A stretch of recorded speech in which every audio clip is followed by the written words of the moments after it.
दोस्तों, मेरे चैनल को जरूर सब्सक्राइब करें। आपका बहुत बहुत धन्यवाद।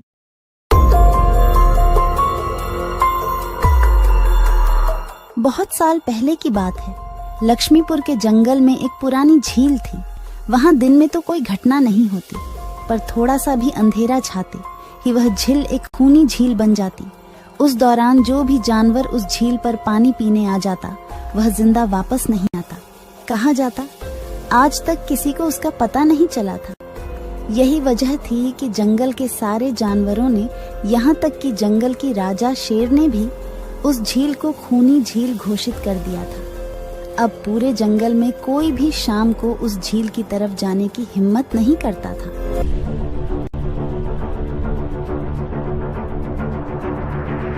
एक दिन उस जंगल में एक बंदर आ जाता है। उसकी और खरगोश की मुलाकात होती है। अरे बंदर भाई, कौन हो तुम? पहले तो तुम्हें इस जंगल में कभी नहीं देखा। खरगोश भाई, आज तक मैं शहर में इंसानों के बीच चिड़ियाघर में था। किसी तरह आजाद होकर आया हूँ। क्या इस जंगल में मेरे रहने के लिए कोई जगह है? हाँ बंदर भाई, ये हम जैसे जानवरों का घर है, इंसानों का चिड़ियाघर नहीं। आओ, मैं तुम्हें पूरी जंगल की सैर करवाता हूँ, सारी जगह के बारे में बताता हूँ। जो जगह पसंद आए वहीं टिक जाना। और खरगोश बंदर को पूरा जंगल घुमाता है। हाथी, जिराफ जैसे कई जानवरों के रहने की जगह ही नहीं, वहाँ के राजा शेर की भी गुफा दिखाता है, पर उस खूनी झील के बारे में ना बताता है और ना उसे वह दिखाने ले जाता है। बंदर वहीं बरगद के एक बड़े से पेड़ को अपने रहने के लिए पसंद कर लेता है। वहां रहते हुए अभी उसे 2 दिन ही गुजरते हैं कि तीसरे दिन शाम को घूमता हुआ वह उसी खूनी झील के पास पहुंच जाता है। अरे वाह, कितने सुंदर झील है। जी तो करता है ठंडे ठंडे पानी में कूद कर नहा लूं, लेकिन सर्दी होने का डर है। चलो, आज सिर्फ ठंडा ठंडा पानी से अपना प्यास ही बुझा लेते हैं।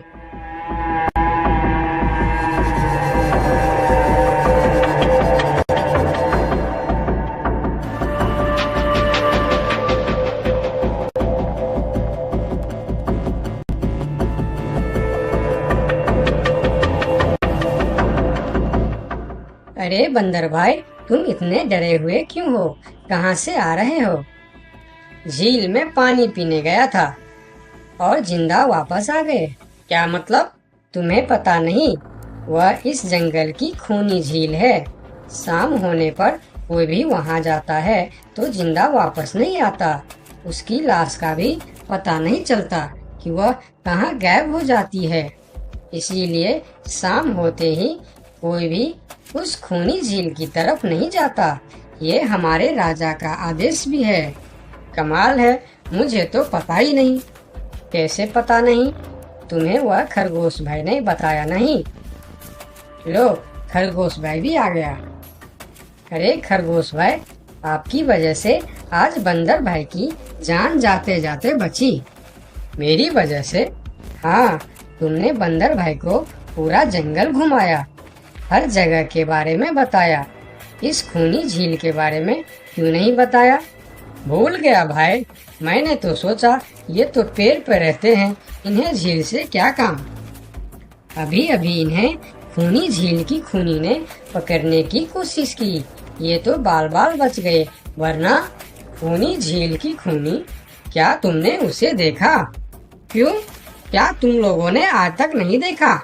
नहीं, हम में से कोई कभी भी शाम को उस तरफ जाते ही नहीं और दिन में कोई घटना नहीं होती। और यह बात वह जाकर शेर के दरबार में सभी को बताता है। उसकी बात सुनकर किसी को भी यकीन नहीं आता है। क्या बात कर रहे हो बंदर?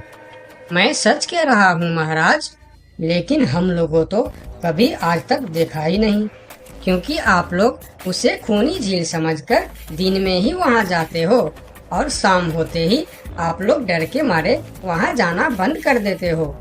पूरे दिन वह मगरमच्छ झील में छुपा रहता है, शाम होते ही चुपचाप निकलता है और झील के पास पानी पीने आए जानवरों को खा जाता है। और आप लोग समझते हैं कि यह झील ही खूनी है, जबकि खूनी यह झील नहीं, इसमें छिपा हुआ मगरमच्छ है। हमें तो यकीन नहीं हो रहा है। वही तो बंदर भाई, हमें अगर पहले पता होता कि आप इतने बड़े झूठे हो तो हम अपने जंगल में आपको रहने की कभी जगह नहीं देते। अरे यार, आप लोग मेरे बात पर यकीन क्यों नहीं करते? मैं आप लोगों का भलाई के लिए ही बोल रहा हूँ। अगर तुम्हारी बात सच्ची है तो क्या तुम उस मगरमच्छ को हमें दिखा सकते हो? क्यों नहीं महाराज, आज शाम होते ही आप लोग वहाँ जाकर पेड़ और पत्थरों के बीच छुप जाना। और फिर शाम को वह सभी उस खूनी झील के पास जाकर छिप जाते हैं। झील के किनारे जाकर बंदर 2-3 बड़े बड़े पत्थर उस झील के पानी में फेंकता है। पत्थर के गिरने की छपाक छपाक की आवाज सुनकर मगरमच्छ पानी के अंदर चलता हुआ शिकार करने वहां आता है। मगर वहां पेड़ के पीछे छिपे दिखाई देते हाथी को देखकर वह सावधान हो जाता है और सोचता है, अच्छा, तो यह लोग मुझे छुपकर देखने आए हैं। अब मैं क्या करूं? हाँ, ये लोग तो बेवकूफ है। इन्हें फिर से बेवकूफ बनाते हैं। मैं फिर से पत्थर बन जाता हूँ। देखा, हमने कहा था ना, झील में एक बड़ा सा पत्थर है। हाँ देखो, यही पत्थर तो हमें हमेशा रात में दिखाई देता है। हाँ वही तो, ये पत्थर सिर्फ रात को क्यों दिखता है, दिन में क्यों नहीं दिखता, कभी सोचा है? हाँ, रात को चंद्रमा की वजह से पानी में ज्वार आता है तो वह पत्थर ऊपर हो जाता है। दिन में ज्वार नहीं आता तो पत्थर पानी में डूबा रहता है। उनकी बेवकूफी भरी बातें सुनकर बंदर परेशान हो जाता है। अरे यार, तुम लोग भी ना समझते ही नहीं। ठीक है, चलो एक काम करते हैं। तुम लोगों को लगता है ना कि वह बड़ा पत्थर, कि वह बड़ा ही मजबूत पत्थर है। अगर यह खुद ही बता दे कि यह एक मजबूत पत्थर है तो मैं भी मान जाऊंगा और अभी गुलाटी मारते हुए झील में छलांग लगा दूंगा और तैरता हुआ इस तरफ से उस तरफ चला जाऊंगा। यह सुनकर मगरमच्छ के मुंह में पानी आ जाता है। लगता है आज बंदर का नरम नरम मांस खाने का मौका मिलेगा। वैसे भी ये सारे जानवर बेवकूफ है। आज तक मुझे पत्थर ही समझते आए हैं। मैं पत्थर हूँ, मैं मजबूत पत्थर हूँ। सुना आप लोगों ने, ये कैसे आप लोगों को बेवकूफ समझता है? अरे पत्थर भी कभी बोलते हैं क्या? अब सभी की समझ में बंदर की बात आ जाती है। रात भर सभी शेर राजा की गुफा में मीटिंग करते हैं। बंदर सही कह रहा था। यह मगरमच्छ जरूर कहीं दूसरे जगह से हमारे जंगल में आ गया है। लेकिन अब क्या करे? अगर धरती पर होता तो मैं उसे धूल चटा देता था, लेकिन पानी में हमारा शक्ति कम हो जाती है। तो क्या इससे हमें कभी छुटकारा नहीं मिलेगा महाराज? मेरे ख्याल से तो नहीं। मिलेगा महाराज, ये पानी में भी रहेगा, हमें देखेगा भी, मगर वह कुछ कर नहीं पाएगा। ये कैसे हो सकता है? हो सकता है हाथी भाई, बस आप लोग मुझे 2 बड़े बड़े रस्सी दे दो। रस्सी का क्या करोगे? मैं शहर के चिड़िया खाना में था तो एक एक तरीका सीखा है जानवरों पर कब्जा करने की। हम इस पर कब्जा कर लेंगे। और बंदर को 2 बड़ी बड़ी रस्सी लाकर दी जाती है। फिर बंदर उन सभी के साथ रस्सी लेकर उस खूनी झील पर पहुंचता है।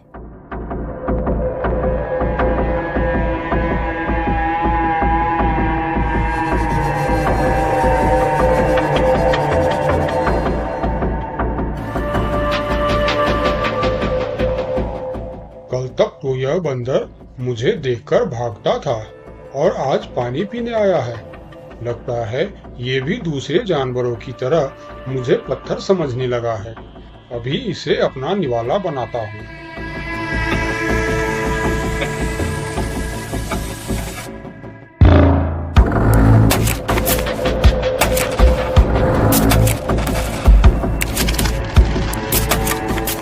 अरे ये तो भाग भी नहीं पा रहा है। अब यह जितना ज्यादा फरफराएगा उतना यह फंदा कसता जाएगा और चुपचाप रहेगा तो फंदा ढीला रहेगा। जैसे यह फिर हिलेगा फिर फंदा कसता जाएगा। अब ना यह इससे छूट सकता है और ना पानी में जा सकता है। अरे वाह, फिर तो यह हमारा कुछ भी नहीं बिगाड़ सकता। अब हम सारे जानवर इस झील में कभी भी पानी पी सकते हैं, कभी भी नहा सकते हैं। अब यह हमारा कुछ भी नहीं बिगाड़ पाएगा। अरे वाह बंदर भाई, मान गए। आपने तो हमारी समस्या ही खत्म कर दी, वरना रात भर हमें प्यास ही रहना पड़ता था कि हमें झील में पानी पीने गया और झील ने हमें खा लिया। तो आज हमें एक बात समझ में आई है कि किसी भी अफवाह के चक्कर में हमें अपनी जगह छोड़कर नहीं जाना चाहिए, बल्कि उस अफवाह का समाधान क्या है वह खोजना चाहिए, क्योंकि कोई भी जगह खूनी नहीं होती, उस जगह पर रहने वाला खूनी होता है।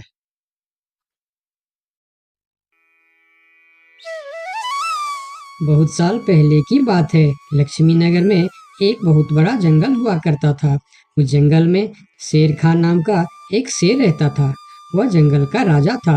उसके शासनकाल में जंगल के सभी जानवर सुखी और शांति से रहते थे। यदि जंगल में कोई भी जानवर गलत काम करता तो शेर खान उसे दंड देते थे। वह कमजोर जानवरों की रक्षा भी करते थे। एक दिन शेर खान अपने गुफा के सामने बैठे थे। तभी उसका दोस्त भालू उसके पास आया। फिर दोनों दोस्त मिलकर जंगल और जंगल के जानवरों के बारे में आलोचना करने लगे। मैं इस जंगल का सबसे शक्तिशाली जानवर हूँ। मेरे सामने जंगल का कोई भी जानवर टिक नहीं सकता। क्या कहते हो भालू भाई? ये तो तुमने बिल्कुल ठीक कहा, लेकिन हाथी के सामने तुम बिल्कुल चूहे जैसे दिखते हो। क्या ठीक कहा ना मैंने शेर खान? भालू की बात सुनकर शेर खान बहुत क्रोधित हो गए। भालू, तुम्हारी हिम्मत कैसे हुई मेरे बारे में इस तरह की बातें करने की? तुम्हें पता है तुम किसके सामने बात कर रहे हो? मैं इस जंगल का राजा हूँ। तुम मेरे दोस्त हो, इसीलिए तुम्हारे साथ मैं थोड़ा मजाक कर रहा था। तुम मेरे बात का बुरा मत मानना शेर खान। शेर खान नहीं, महाराज कहो महाराज। मैं इस जंगल का राजा हूँ, इसीलिए बाकी जानवरों की तरह तुम भी मुझे आज से महाराज कह के ही बुलाओगे। लेकिन शेर खान, हम दोनों दोस्त हैं, फिर भी तुम ऐसे क्यों बातें कर रहे हो? दोस्त है नहीं, दोस्त थे। आज से हमारी दोस्ती खत्म। आज के बाद मैं तुमसे कभी बात नहीं करूंगा। दोस्त कहकर मेरे सामने कभी मत आना। चले जाओ यहाँ से। अपने दोस्त का इस व्यवहार से भालू बहुत दुखी हुआ और वह वहां से चला गया।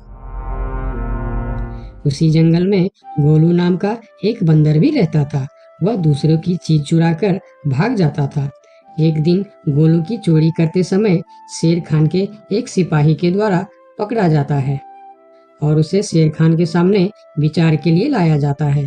गोलू को देखकर शेर खान कहते हैं, गोलू, तुम्हारी चोरी की किस्से जंगल के दूर दूर तक मशहूर है। तुम जानवरों के घर में ही नहीं बल्कि मेरे दरबार में भी बहुत चीज चोरी की है।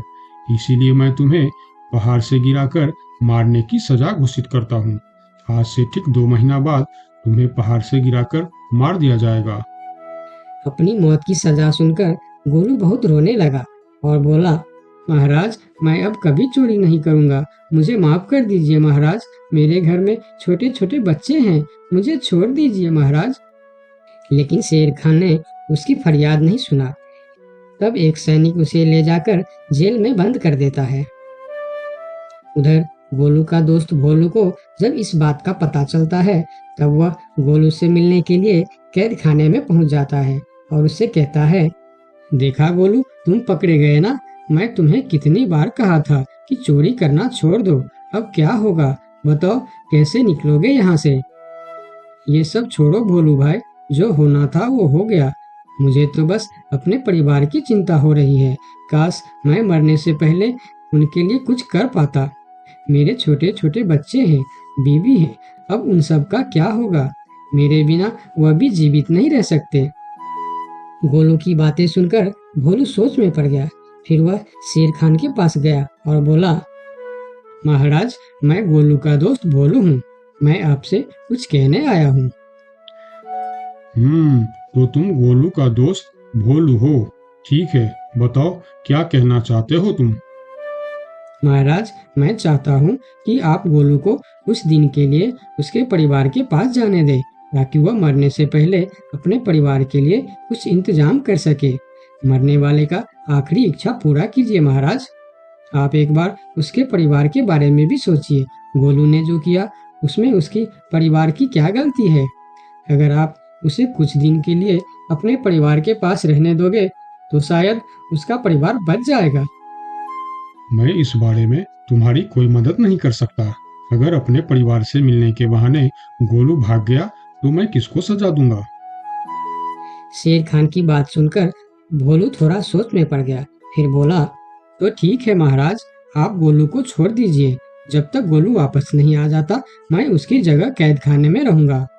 और अगर वह कभी वापस नहीं आया तो क्या तुम उसके हिस्से की मौत की सजा भी लोगे? थोड़ा सोचकर बताओ। हाँ महाराज, मैं इसके लिए भी तैयार हूँ। भोलू की बात मानकर शेर खान ने गोलू को कैद से निकालकर भोलू को कैद खाने में डलवा दिया। तब बाहर निकलकर गोलू ने भोलू को बोला, दोस्त तुम चिंता मत करना, मैं समय से पहले ही वापस आ जाऊंगा। ऐसा कहकर गोलू वहां से चला गया और भोलू गोलू की जगह कैद खाने में रहने लगा। इस तरह बहुत दिन बीत गया, लेकिन गोलू वापस नहीं आया। तब एक दिन शेर खान भोलू के पास आया। देखा बंदर, मैंने कहा था ना गोलू वापस नहीं आएगा। अगर कल सुबह तक गोलू वापस नहीं आया तो शर्त के अनुसार कल शाम के समय तुम्हें पहाड़ से गिरा दिया जाएगा।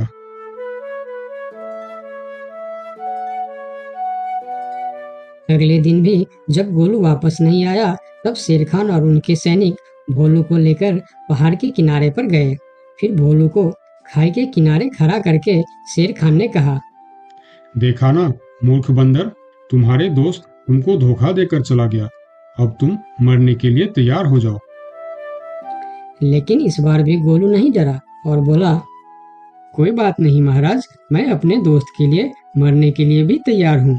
मैं यह जानकर बहुत खुश हूँ कि मेरा दोस्त अपने परिवार के साथ खुश है। मेरे आगे पीछे और कोई नहीं है, मैं तैयार हूँ महाराज। शेर खान और भोलू के बीच बातचीत चल ही रही थी कि तभी थोड़ी दूर पर गोलू उनके और आता हुआ दिखाई दिया।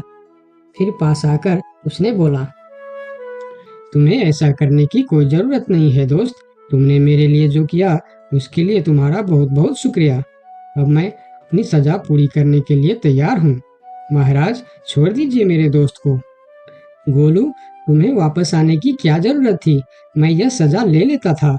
तुम्हारे घर में छोटे छोटे बच्चे हैं, बीवी है, उनका क्या होगा? मेरे परिवार में मेरे अलावा और कोई नहीं है, इसीलिए यदि मैं मर भी जाऊं तो मेरे लिए किसी को कोई दुख नहीं होगी। तुम यहाँ से चले जाओ। नहीं दोस्त, गलती मैंने की है, इसीलिए सजा भी मुझे ही मिलनी चाहिए। उन दोनों की दोस्ती को देखकर शेर खान सोचने लगे, ये दोनों अपने दोस्ती के खातिर एक दूसरे के लिए जान देने के लिए तैयार है, और मैं एक छोटी सी बात के लिए अपने सबसे अच्छे मित्र भालू से दोस्ती तोड़ दी। यह मैंने बहुत बड़ा गलती कर दी। मुझे इसका प्रायश्चित करना ही होगा। किसी को मरने की कोई जरूरत नहीं है। तुम दोनों की दोस्ती देखकर मैं गोलू की सजा माफ करता हूँ। और याद रखना गोलू, अगर तुमने फिर से चोरी की तो अगली बार मैं तुम्हारी सजा माफ नहीं कर पाऊंगा। नहीं नहीं महाराज, आज के बाद मैं फिर कभी ऐसा गलती नहीं करूंगा। आज से मैं ईमानदारी से मेहनत करके अपना परिवार चलाऊंगा। आपका बहुत बहुत धन्यवाद महाराज। ठीक है, अब तुम लोग यहाँ से जा सकते हो। उनके जाने के बाद शेर खान सीधा अपने दोस्त भालू के पास गया। भालू मेरा दोस्त, मैं यहाँ तुमसे माफी मांगने के लिए आया हूँ। मैंने जो उस दिन तुम्हारे साथ व्यवहार किया वह बहुत गलत था। मैं बहुत शर्मिंदा हूँ, मुझे माफ कर दो मेरे दोस्त। लेकिन महाराज, आपने तो कहा था। महाराज नहीं, शेर खान बोलो, शेर खान। आज से तुम मुझे महाराज नहीं शेर खान ही बुलाओगे, क्योंकि दोस्त एक दूसरे के नाम लेकर ही बुलाते हैं। आज से तुम मेरे सबसे अच्छे दोस्त हो। गोलू और भोलू की दोस्ती देखकर शेर खान को अपनी गलती का एहसास हुआ और उसने भालू से माफी मांगी और दोनों फिर से दोस्त बन गए। तो दोस्तों, इस कहानी से हमें यह सीख मिलता है कि कभी-कभी दूसरे के अच्छाइयों को देखकर भी हम अच्छा बन जाते हैं। इसीलिए हमें हमेशा अच्छे लोगों के साथ ही दोस्ती रखनी चाहिए और अच्छे-अच्छे काम भी करनी चाहिए। आपका बहुत-बहुत धन्यवाद।